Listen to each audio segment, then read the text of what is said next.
Paz do Senhor, meus irmãos. Amém. Vamos estudar hoje o Romanos, capítulo 8, versículo 12 em diante. E vamos entender o que é ser guiado pelo Espírito. Amém?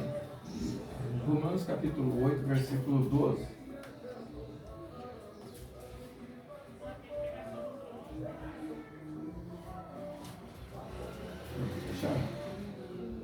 Que diz o seguinte: portanto, irmãos, não devemos nada à velha natureza que requeira que vivamos de acordo com ela.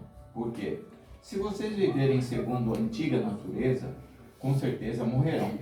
Mas se pelo Espírito continuarem a matar as práticas do corpo, então viverão. Todos os que são guiados pelo Espírito de Deus são filhos de Deus. Porque vocês vão receber um espírito de escravidão para conduzi-los novamente ao medo. Em vez disso, receber um espírito que nos torna filhos, e por isso, e por meio do qual chamamos Abba, isto é, Pai querido. O próprio Espírito dá testemunho ao nosso próprio Espírito de que somos filhos de Deus. E se somos filhos, então também somos herdeiros de Deus e co-herdeiros do Messias. Se com ele sofremos, a fim de que também sejamos glorificados com ele. Amém? Vamos orar a Deus. Pai, em nome de Jesus, agradecemos a Ti por essa oportunidade. Pedimos a Ti, ó Espírito Santo, que nos dê graça, nos abra a mente, e a mente daqueles que estão assistindo, daqueles que estão aqui presentes, e todos aqueles a quem o Senhor apresentar essa palavra, esse estudo de hoje. Seja conosco, nos dê graça em nome de Jesus.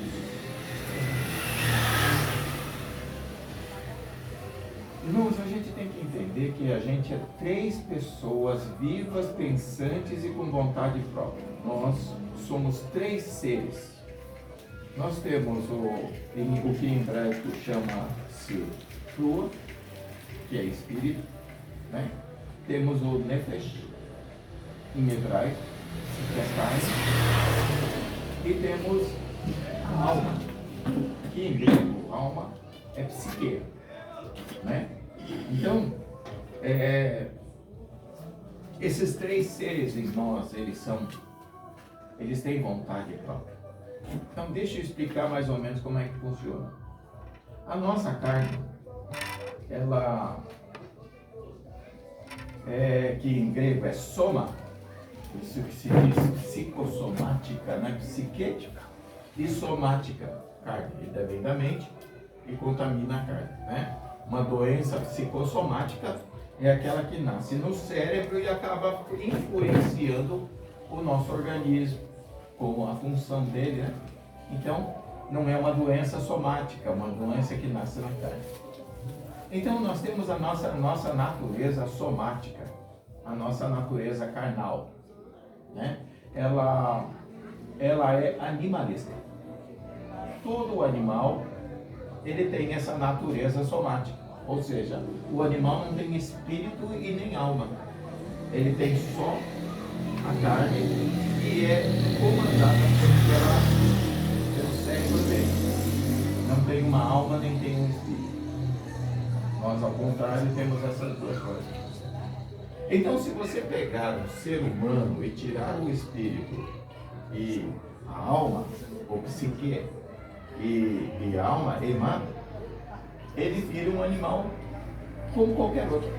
Então, vamos pensar como é que é um animal. Um animal é diferente do outro. Quem tem dois gatos sabe que um gato é mais carinhoso, o outro mais briguento, um outro mais chegado, o outro é mais bravo, né? Ele tinha um gato que era um perigo. E interessante que era muito perigoso, machucava muito o gato. A gente passava 2 vezes a mão nele, na terceira ele já deixava o braço arranhado. Mas muito arranhado, não era pouca coisa não. E aconteceu uma coisa interessante, ele me castrou o gato. Em poucos dias ele virou gato. Dócil, manhoso. Até cortou de tão dócil, né, menino? Aí acabou as festas, acabou sair pra rua, acabou voltar todo arrebentado. Mas virou um gato dócil. Então, o que era aquilo? Hormônios. ele tinha muito hormônio. Então, o ser humano, no que diz respeito à carne, ao ser nativo, natural, ele tem os seus hormônios. E os hormônios influenciam na braveza.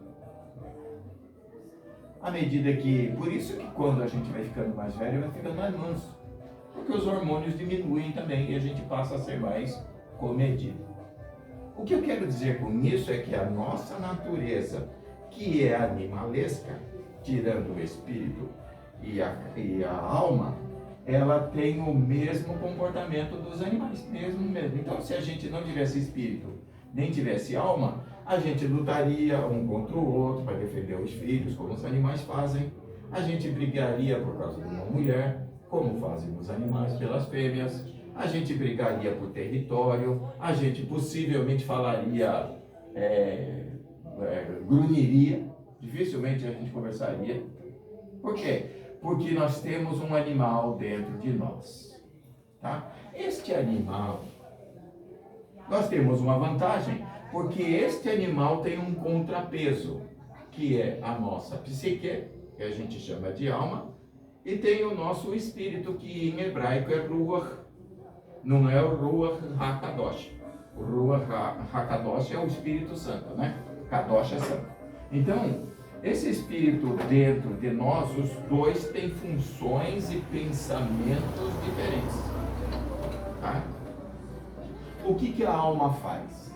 A alma nos leva a pensar, a raciocinar e a viver em sociedade. Quando nós consideramos que fazer isso, ouvir música alta, ou sair nu para a rua, não sei, tal, isso é a nossa psique, a alma de Deus, que nos ensina, nos doutrina e nos coloca por caminhos mais polidos, mais sofisticados. Agora, nesse momento, eu estou usando a minha alma, né, para falar com vocês, para traduzir o que eu tenho de pensamento espiritual e da carne, para poder, usando esse corpo aqui, falar com vocês de forma inteligível, capaz de ser entendido, ok?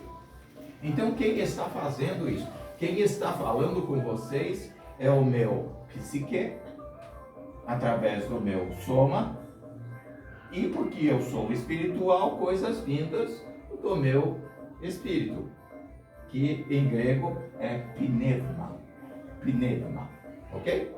Então, qual é o papel da carne? O papel da minha carne é transformar em ação as vontades, os desejos de Deus, os desejos da carne, os desejos, o que está no meu cérebro, o que está na minha alma, o que está no meu espírito é traduzido e a minha carne então efetua, ok? Dá para entender até aí? Ok? Aí olha só o que ele diz aqui, ó. Portanto, irmão, não devemos nada à nossa velha natureza. Quem é a nossa velha natureza? Era a pessoa, ou era a pessoa que eu era antes do Evangelho começar a me polir. Ou a pessoa que não tinha nenhum compromisso com a pessoa polida que eu me tornei. Ou a pessoa que não tinha nenhum compromisso com a pessoa espiritual que eu estou a caminho, que eu estou desenvolvendo em mim. Então o Evangelho, ele tem esse poder de ficar subconscientemente trabalhando e me polindo e me direcionando para a pessoa que eu idealizo ter ou idealizo ser. Tudo isso é vontade minha, num consenso entre o meu espírito, a minha carne e a minha alma. Ok? Tudo bem até aí? Então você veja bem, a gente aqui diz no versículo 12, não devemos ter nada com a velha natureza, né? Para que nós vivamos. Ok? Então veja bem, o que é viver e morrer? Então quer dizer que se eu ouvir a minha carne, eu morro. É isso? Mas não é assim tão ao pé da letra. Não é assim, eu ouço a carne hoje mesmo eu morro. Pode ser que eu morra, mas em geral isso significa outra coisa. É o seguinte, Deus ele tem um plano de vida para nós, ok? Esse plano de vida ele vai sendo construído ao longo de nossa vida, ok? No dia da nossa morte ou no dia do arrebatamento, a gente vai estar de acordo com o que Deus planejou à medida que vamos dando ocasião para Ele, ok? E dar ocasião para Deus é justamente trabalhar o oposto da nossa natureza. Por quê? Porque se fosse para ser a vida toda a mesma pessoa que era para Deus, não tinha sentido nenhum procurar a Deus. Por quê? Porque amizade com a carne, amizade com uma pessoa não polida, não sofisticada, não espiritual, não voltada para esse objetivo que a gente traçou na nossa vida, veja bem, tudo é objetivo. Se você está feliz com a pessoa que você é, lógico que você não vai traçar um objetivo de mudar. Se você está feliz com os diplomas que tem, lógico que você não vai traçar um destino que te inclua num estudo, numa faculdade, num outro diploma, não é? Então veja bem, tudo se resume a foco, né? Ou você está focada naquilo ou não. Mas quando nos decidimos ser cristãos, ser de Deus e tal e coisa, a gente desenvolveu mecanismos e desejos tendendo para lá. Então, essa tendência, essa inclinação para as coisas espirituais, Deus chama de vida. A tendência do não tender para lá, né? A vontade de não tender para coisas espirituais é chamado por Deus de morte. Por quê? Porque você vai acabar morrendo sem nenhuma mudança. E essa mudança, e essa não mudança, e essa mudança vai fazer com que você esteja pronto, sirva ou não, para o reino de Deus. O reino de Deus me fugiu a palavra. O reino de Deus é uma aquisição. Deus adquire pessoas que tenham aquele comportamento, que tenham aquela qualidade ou que tenham desenvolvido aquela qualidade. Então a palavra de Deus serve para indicar a você o caminho. E ele chama de vida. Por que ele chama de vida?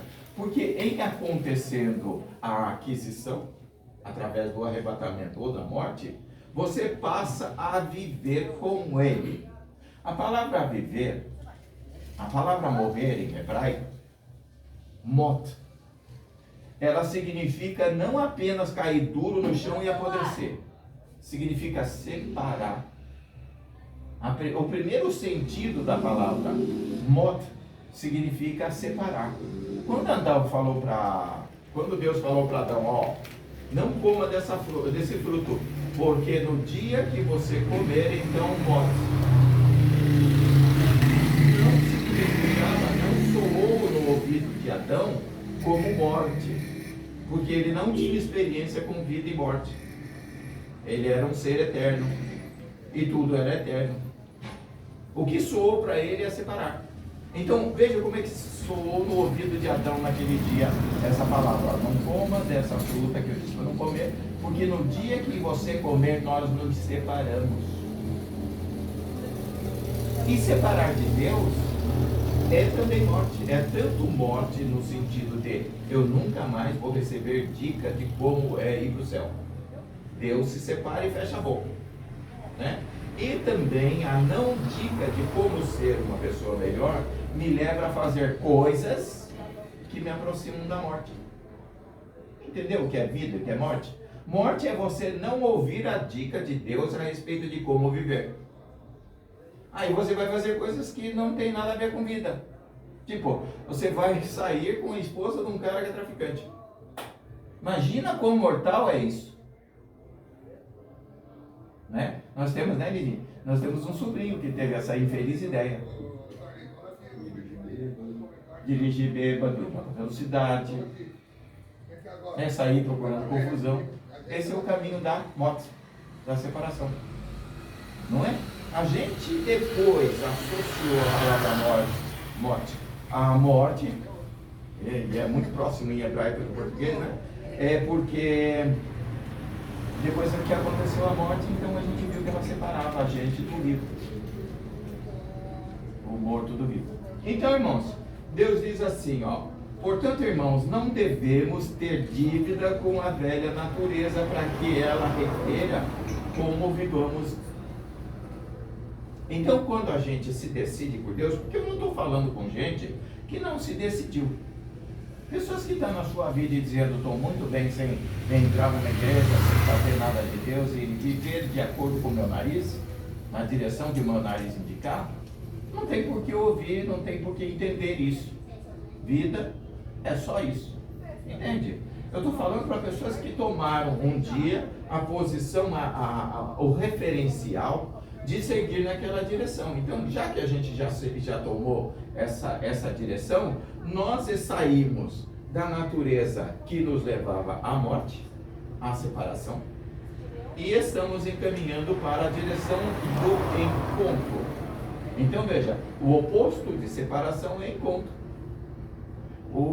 Aquele dia da aquisição, né, nós vamos estar na direção de sermos adquiridos por Deus. Então veja bem, portanto, irmãos, porque se vocês viverem segundo as inclinações da natureza, com certeza morrerão. Então, se a gente voltar de novo a nossa mente para o que significa morte, vocês morrerão, morte, né? Você vai ver que Deus está falando que é, na verdade, se separar. Se vocês viverem de acordo com as inclinações naturais, você vai ter uma separação com Deus. Lógico, ele vai perder o interesse de te dirigir. Na verdade, ele não perde nunca o interesse. E a gente se desvia para o lado oposto. Então Deus tem uma proposta e você vai para o lado oposto. E naturalmente acontece a cisão, acontece a separação. Vocês viram como é simples? E lógico, você se separa de Deus, da dica, da direção, do que Ele quer fazer para você, do que Ele propõe. Ok.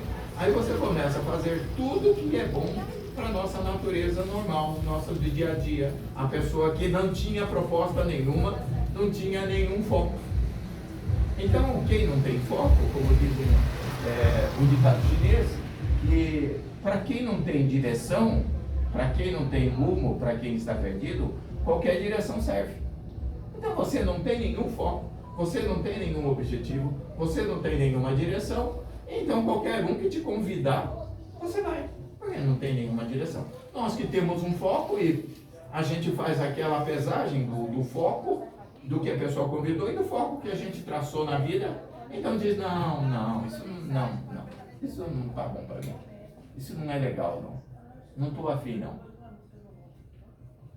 E não, essa escolha é chamada de escolha para a vida.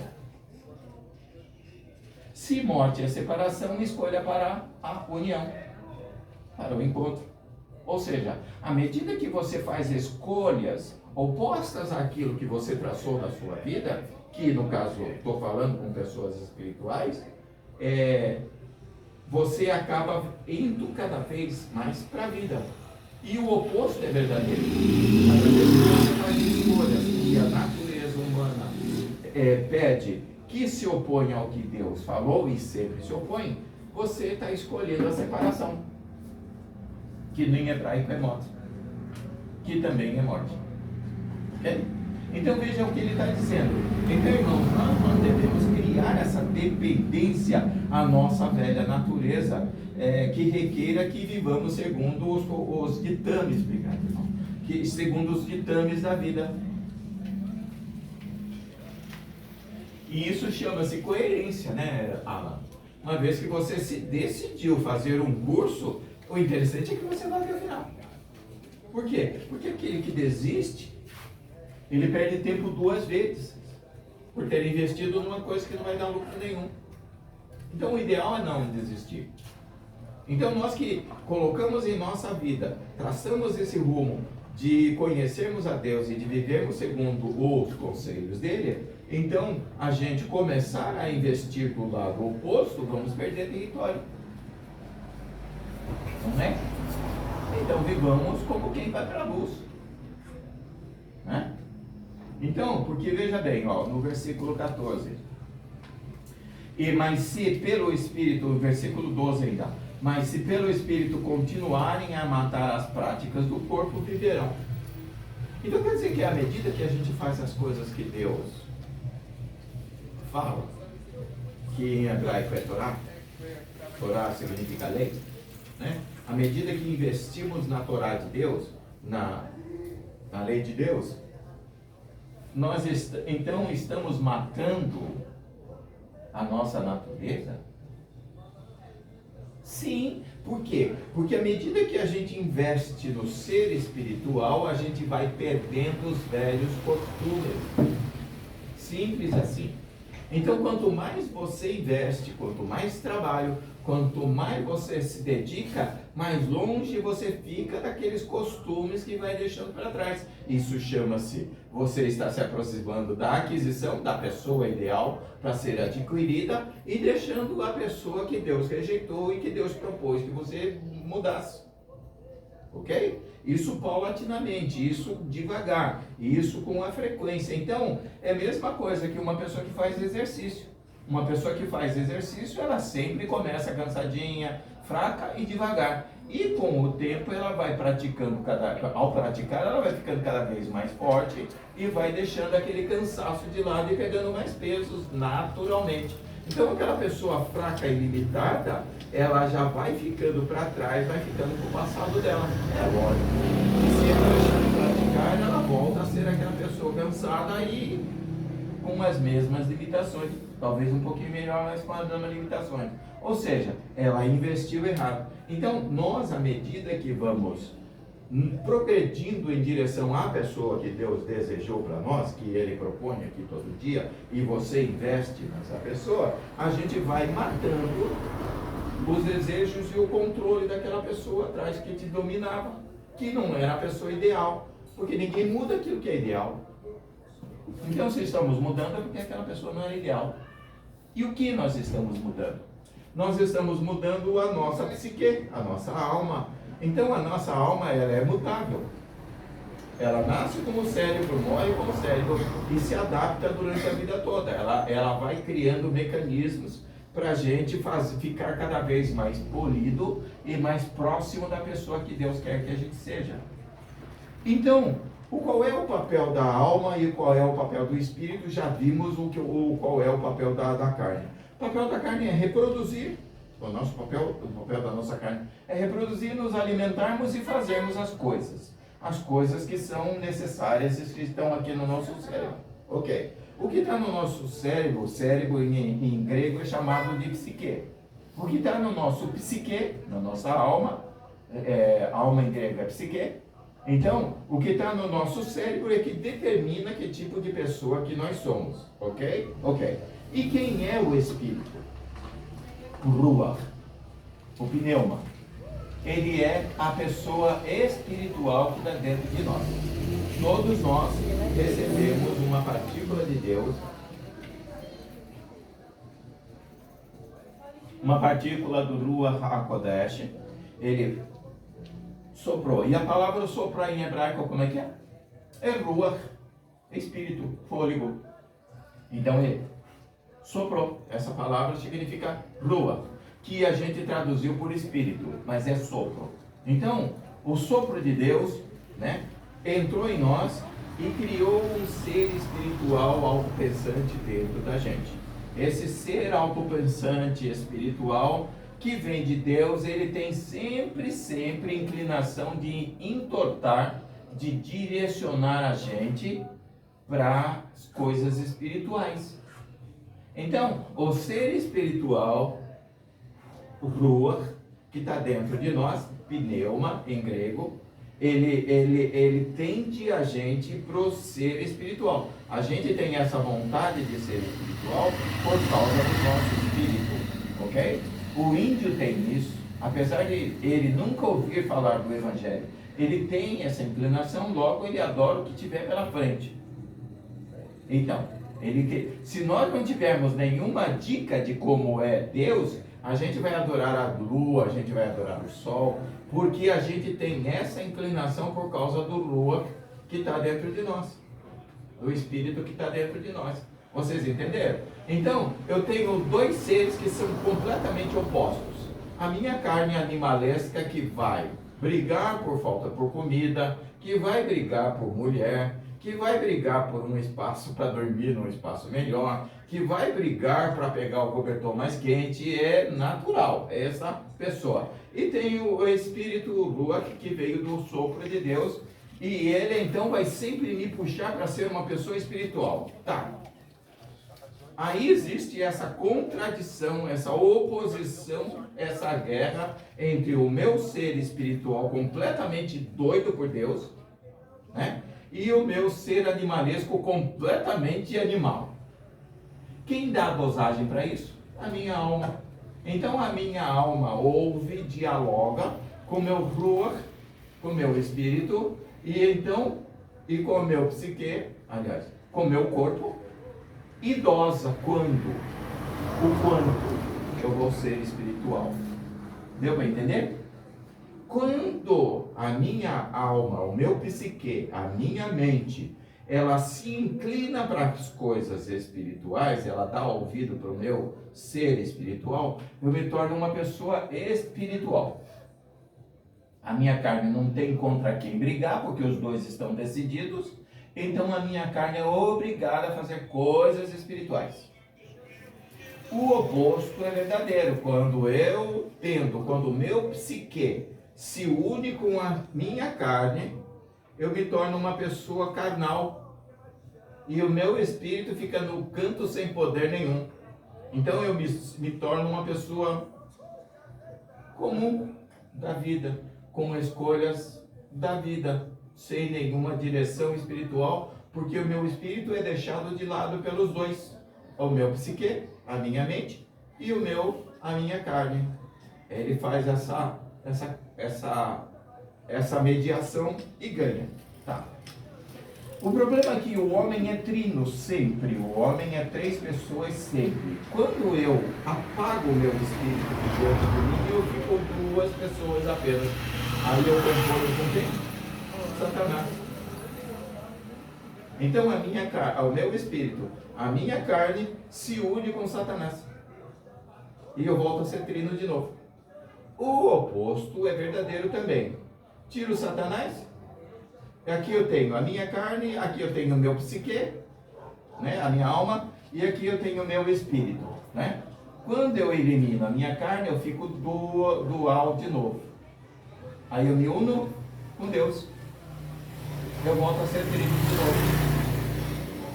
Quando a minha carne é vencida, eu me torno um ser espiritual, porque eu ouço o meu eu espiritual e me uno com Deus. Volto a ser trino de novo. Vocês entenderam? Então, irmãos, veja bem, ó. Todos os que são guiados pelo Ruach HaElohim são filhos de Deus. Aqueles que são guiados pelo sopro de Deus, pelo vento de Deus, pelo hálito de Deus, eles são filhos. Mas veja bem, então quer dizer que eu me torno filho de Deus quando ouço a Deus? É outra coisa. É outra coisa. Ser filho não é necessariamente nascer de Deus. É você estar em comunhão com Ele. Então, um filho do diabo não nasceu do diabo. O diabo não pare ninguém, né? Quando ele compõe com o diabo, né? Satanás é isso. Quando ele compõe com o diabo passa a dominar a mente, a carne e a mente dele. O espírito morre, ele fica lá dentro, ele fica no canto lá chorando chorando em posição de fetal, né? Ele sabe que ele vai se ferrar porque ele é eterno, né? Na verdade, todo mundo é eterno nessa história. Então, Satanás, ele compõe com o ser humano e ele passa a ser dono e pai, e assessor, e dirigente, e cabeça. Entendeu? O oposto é verdadeiro. Quando você compõe com Deus, Deus começa a ser o seu dono, seu líder, seu senhor. É como se fosse um patriarcado mesmo, porque ele trata você como se fosse filho. Entende? Então a palavra de Deus nos torna guiados por Deus, pelo Espírito de Deus, e nos faz filiação com Deus. Ou seja, Deus nos torna filhos por causa de cuidados. Deus passa a nos cuidar como filhos. E os outros lá que estão lá composto com o diabo? Não pode, né? Porque ele não ouve o Espírito e Deus não pode ingerir nessa decisão de duas pessoas dentro da pessoa. Que foi a carne e foi o cérebro. Foi o psique. Eles decidiram deixar Deus de lado, Deus é educado, então se afasta e ele se torna uma filiação do diabo. Simples, não é? Por quê? Porque os seus pensamentos são movidos pelo pai dele, que é o diabo. Jesus falou para os judeus: vocês são filhos do diabo, porque querem fazer a vontade dele e querem me matar. Então você veja, qual é essa direção que o diabo dá? De matar e de morrer. Essa é uma espécie de filiação. Simples assim, não é? Não é simples? Todos que são guiados pelo Ruach Elohim, eles são filhos de Deus, filhos de Elohim. Por quê? Vocês não receberam um espírito de escravidão para conduzi-los novamente ao medo. Olha só, ele podia ter dito ao pecado, à morte, mas disse ao medo. Então qual é o fruto da filiação com a carne? Medo. Não tem um hino que nós cantamos? O medo da morte, este dardo cruel. Então nós que somos guiados pelo Espírito de Deus, perdemos o medo. Do que a gente perde medo? Perde o medo da morte, perde o medo do futuro, perde o medo da insegurança. Então, medo aqui no caso em grego é... Hein? O medo é a falta de fé. É a falta de fé. É a própria natureza da falta da fé, né? Então a fé, ela produz essa certeza de que somos filhos e tal e coisa. E diz aqui, ó, e o próprio Espírito, ele dá testemunho dizendo que nós somos filhos de Deus. E isso tira o medo. Ou seja, nós ganhamos essa certeza de que Deus nos adquiriu como filhos e então perdemos o medo. Perdemos o medo de ir para o inferno, perdemos o medo de morrer à toa, perdemos o medo. O medo, ele é uma amostra da nossa velha natureza, porque a nossa natureza antiga, ela sabe suas limitações e para onde vai. Não pense você que um animal é completamente isento de cérebro. Hoje eu vi um vídeo muito interessante que vocês devem ver, vocês procurem ver. Ele tinha como é que chama aqui? Um esquilo, né? Um esquilo. Olha só o esquilo. Ele pegou, ele queria se vitimizar e não sei o que ele ganhava por causa que achavam que ele estava doente. Ele colocou o cabo de vassoura em cima do corpo assim, muito bem colocado, olhava em volta assim para ver se alguém estava olhando e a pessoa estava filmando. Mas ele não viu. Barulhos do outro lado da hora. Ele ficava ouvindo e tal. Quando ele percebia que alguém falava um pouco mais alto e imaginava que alguém estava vindo, aí ele fazia assim, ó.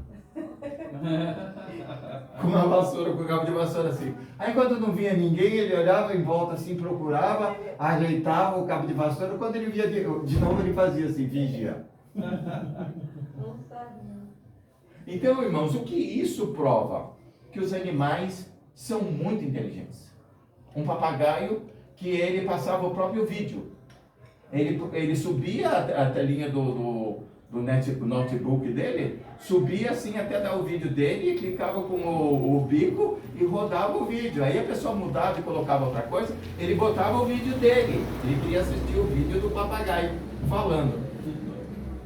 Isso quer dizer que os animais têm entendimento. Então, se nós não tivéssemos o espírito psique, e se não tivéssemos o ruach, o nosso pneuma, nós ainda seríamos seres inteligentes. Seríamos seres inteligentes, com toda a limitação que os animais têm. Tá? E a nossa alma, então, ela dá essa polida.